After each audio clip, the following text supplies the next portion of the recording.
자, 정말 아쉬운 경기력이고 너무나 안타까운 운영이었어요.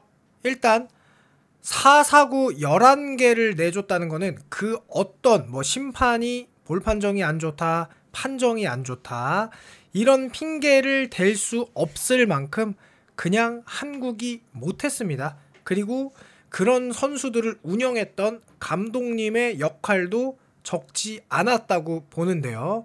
결국 일본 타선의 초토화 10연패 굴욕이다 이렇게 이야기가 나올 만큼 정말로 민망한 경기였다.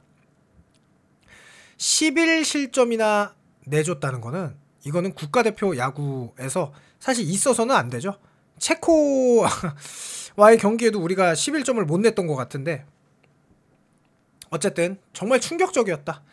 과연 한국 야구는 일본을 이길 수 있나? 그냥 요런 생각은 이제는 거의 안 하는 게 맞다. 그래도 사실 오늘 어쩌면 이길 수도 있었던 장면이 있었죠. 그렇기 때문에 더욱 운영적인 측면과 선수단에 대한 아쉬움이 남을 수밖에 없는데요. 자, 일단 4번 타자 노시환은 왜 이렇게 오래 쓰는지 이해가 안 됩니다. 이따가 제가 보여드릴 텐데 지금 체코전부터 오늘까지 안타가 하나도 없음은 물론이거니와 단 하나의 타구도 외야로 나간 적이 없이 전부 다 내야에서 아웃이 됐거든요.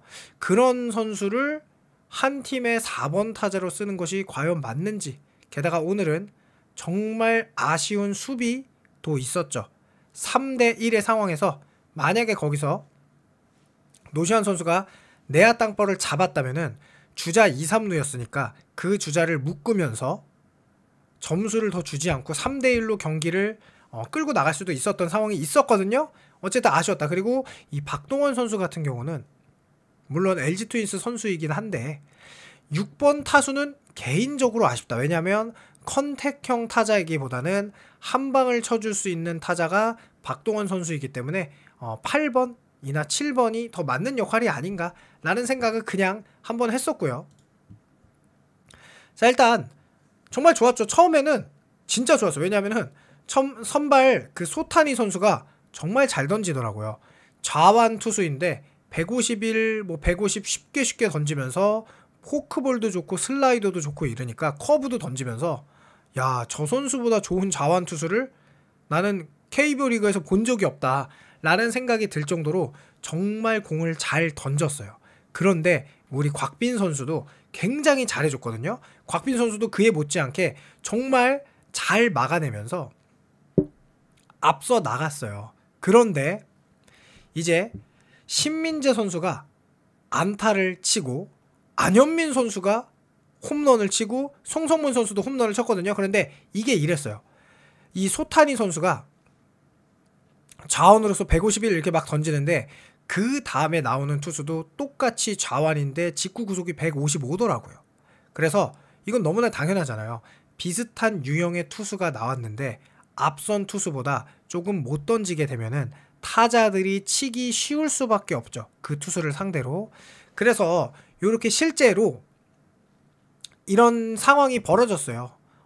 이 모리우라 다이스케 선수가 나왔는데 직구도 소타니 선수에 비해 약하고 변화구도 밋밋하니까 홈런을 2개나 맞았거든요. 이제 그 뒤로는 아쉽게 점수를 못 냈는데 전 이게 되게 아쉬웠던 것 같아요. 곽빈 선수가 오늘 공이 되게 좋았거든요. 그리고 60개에서 70개 던진다고 그래서 크게 곽빈 선수가 잘못하진 않았는데 그 노시환 선수가 요 3루수 옆을 빠져나가는 사실 이건 잡았어야 돼.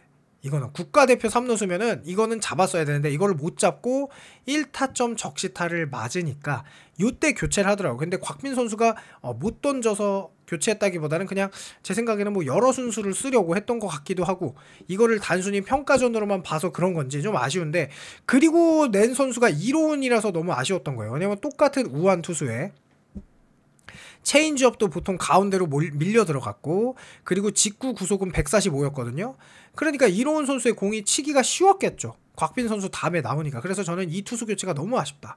왜냐하면 이때 일본이 오늘 1번부터 9번까지 라인업 중에 좌타자가 2명밖에 없었어요. 그러면 좌완을 저는 썼어야 된다. 좌타자가 나오는 순간에. 이 이로운 선수가 나왔을 때 좌타자였거든요. 그러면은 이때만큼은 좌완 투수를 한번 씀으로써 오히려 상대 팀에게 좌우 혼란을 줬어야 되는데 저는 그래서 손주영 선수가 나올 거라고 생각했거든요. 왜냐하면 제가 이런 생각을 했어요. 내일 선발이 정우주니까 그러면 무조건 한 번이라도 이길 수 있는, 아니면 동점 상황이라도 되면은 문동주, 손주영, 원태인을 몰아박아야 된다. 왜냐면 이 국제 경기라는 거는 결국 경험치를 쌓는 경기가 아니라 증명하는 자리라고 생각하거든요. 왜냐면 우리는 선수들을 144경기 1년 내내 봤는데 이 선수에게 무슨 경험치를 더 준다거나 이 선수가 국제 경쟁력 경험을 쌓는다거나 이런 거는 전혀 할 필요가 없어요. 그냥 이 최고의 선수들로 최고의 퍼포먼스를 보여주는 게 저는 국가대표가 할 일이라고 생각했는데, 저는 그 점에서 아쉽다. 그러니까 이로운 선수가 나오고 그 다음에 김태견 선수가 나왔는데 또 똑같이 우한이었단 말이에요. 김태견 선수도 오늘 직구 구속이 그렇게 좋진 않았고 제구력도 그렇게 좋지 않았어요. 올 시즌도 김태견 선수 자책점이 좋지 않았어요. 최고의 마무리라고 보기에는 어려웠죠. 근데 김태견 선수가 올라왔고 결국 김태견 선수도 나중에 점수를 많이 주게 되는데, 물론 이제 아쉬운 판정도 있었어요. 문현빈 선수의 이거는 족구도 아닌데 이 발을 맞고 1루수가 탁 잡았다. 이게 말이 안 되는 거죠. 마운드에 맞지 않고서는 그런 타구가 나올 수 없는데 심판이 무려 40회의 끝에 그것을 굳이 아웃으로 하다 보니 역시나 느끼죠. 오늘 그 여자 심판분이 볼 판정도 너무너무 아쉬웠어요. 실제로 메이저리그에서 볼 판정 비율이 제일 그 스트라이크 볼 차이가 굉장히 안 좋기로 유명한 그런 심판이라고 하더라고요. 물론 여자 심판이기로 해서 뜻깊고 의미가 있을지 모르지만 그런 건 중요하지 않죠. 그냥 잘 보는 사람이 심판을 봐야 하는 게 맞죠. 근데 실제로 볼 판정, 그리고 그 2루타로 인정했던 그 도쿄돔 천장을 맞았던 누가 봐도 파울인데 그것도 아쉬웠고, 근데 그럼에도 불구하고 우리가 못했어. 그냥 그건 어쩔 수 없어. 그런 핑계를 대지 못할 만큼 못했고, 전 그 다음에 이호성 선수 낸 것도 아쉬웠다. 왜냐면 이호성 선수도 올 시즌 자책점이 5가 넘는데 최고의 선수를 내서 일본과 상대를 해야지 왜 이호성 선수를 내는지. 그 다음에 성영탁 선수는 그나마 이해가 돼요. 왜냐면은 김태견, 이호성, 이로운은 곽빈하고 약간 비슷한데 좀 곽빈보다 못 던지는 유형이라면 성영탁 선수는 유형이 약간 다르잖아. 그래서 차라리 유형이 다른 성영탁 선수를 빨리 내던가 이랬으면 더 좋지 않았을까라는 생각 또 들고요. 그 다음에 어쨌든 신민재 선수는 결국 2루타를 친 것도 되게 좋았죠. 바운드가 한 번 튀긴 게 아니라 2번 튀기는 걸 보자마자 2루로 달리더라고요. 이 신민재 선수의 2루타 센스 정말 멋있었고, 물론 이제 한동희 선수는 1루수 실책으로 점수를 내긴 했지만 그래도 신민재 선수가 득점을 하는 데는 좋았다. 자, 그래서 결국은 전 이래요. 일본전이라는 중요한 경기, 우리가 9연패를 끊어서 이제 일본에게 한번 이기고 나온, 오히려 그 경험이 선수들에게 우리도 일본과 해볼 만하다 이런 자신감을 쌓아줄 수 있었을 텐데, 이렇게 약간 이로운, 김태견, 이호성, 성영탁, 김건우, 이민석 선수도 자책점이 5점이 넘는데, 김건우 선수도 자책점이 물론 오늘 되게 잘했어요. 그런데 김건우 선수를 정말로 중요한 상황에서 국가대표 경기에서 필승조로 쓰는 게 맞나라고 하면 저는 아니라고 생각하거든요. 성영탁 선수도 물론 두 선수가 오늘 잘했고 올 시즌에 나쁜 모습을 보여준 건 아니지만, 그러니까 저는 그냥 무조건 선발 투수를 불펜으로 쓰는 한이 있더라도 최고의 퍼포먼스를 보여주는 선수들로 국가대표 운영을 해야 된다. 이게 일본과의 평가전이라 하더라도 그게 너무 아쉬웠다. 타석에서는 신민재 선수가 4타수 3안타가 아니라 마지막에 말도 안 되는 또 스트라이크 콜로, 퇴근 본능이었죠. 그거 볼이었는데 제가 보기엔 볼이었거든요. 마지막 신민재 선수의 그 콜이. 근데 볼이었는데 삼진 되면서 5타수 3안타가 됐어요. 그리고 안현민 선수와 송성민 선수가 사실 홈런을 쳤는데 이게 모두 한 투수에게만 쳤던 거죠. 나머지 투수들에게는 사실 점수를 뽑아내지가 못했죠. 그 마지막 한동희 선수의 타구는 사실은 실책이니까. 자, 그러면서 4대11로 졌고, 이거는 사실 심각하다. 왜냐면 우리가 체코한테 이겼을 때도 이렇게 스코어 차이가 아무튼. 자, 그러면서 안타 12개, 볼넷 11개, 점수 11점, 빼빼로데이도 아니고 11이 왜 이렇게 많은지 11, 12, 11. 네, 굉장히 안 좋죠. 그러면서 이거는 정말 아깝다. 이순철 해설위원이 발에 바로 맞았으면 골절이 될 정도로 되는, 이거는 절대 발에 맞고 잡은 게 아닌데 심판이 아웃을 하더라고요. 어이가 없었다. 그리고 노시환 선수 여기 보시면 다 홈런 치고 그때 분위기 좋았는데 4번 타자인데 요 포수 플라이 아웃.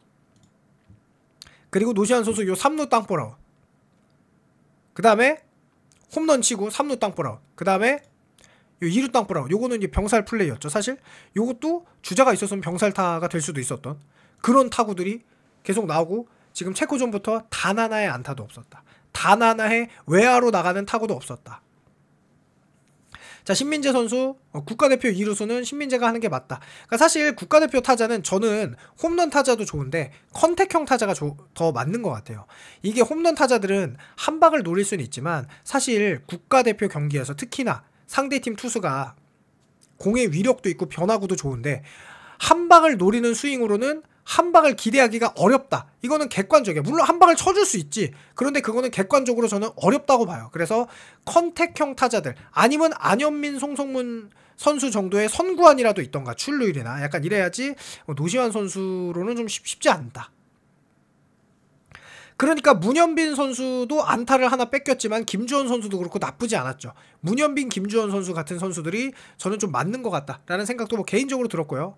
삼진은 5개밖에 당하진 않았어요. 그래서 타자들이 굉장히 못했냐라고 보면은 타자들이 굉장히 못했다라고 하기는 어려워요. 어쨌든 삼진은 5개. 그런데 확실히 투수들은 좀 차이가 많이 났다. 근데 그래도 최선의 카드들이 있었거든요. 문동주도 있고 원태인도 있고 손주영도 있고 그랬는데 좀 이런 운영은 개인적으로 아쉽다. 일본과의 경기는 가위바위보도 지면 안 되는데 어느덧 10연패를 했고 도대체 언제 이겼나. 오늘 경기 시작 전에 한일전 명승부를 보여주는데 다 그게 2010년대도 아니라 2000년대. 그러니까 너무나 오래됐다는 거죠. 여러분들의 생각이 어떤지 궁금하고요. 댓글 남겨주시면 고맙습니다. 그러면은 오늘 뭐 멋진 경기는 아니었지만 그래도 경기 보느라 고생했고 신민재 선수의 활약이 좋았다는 말씀드리면서 영상 마칩니다. 감사합니다.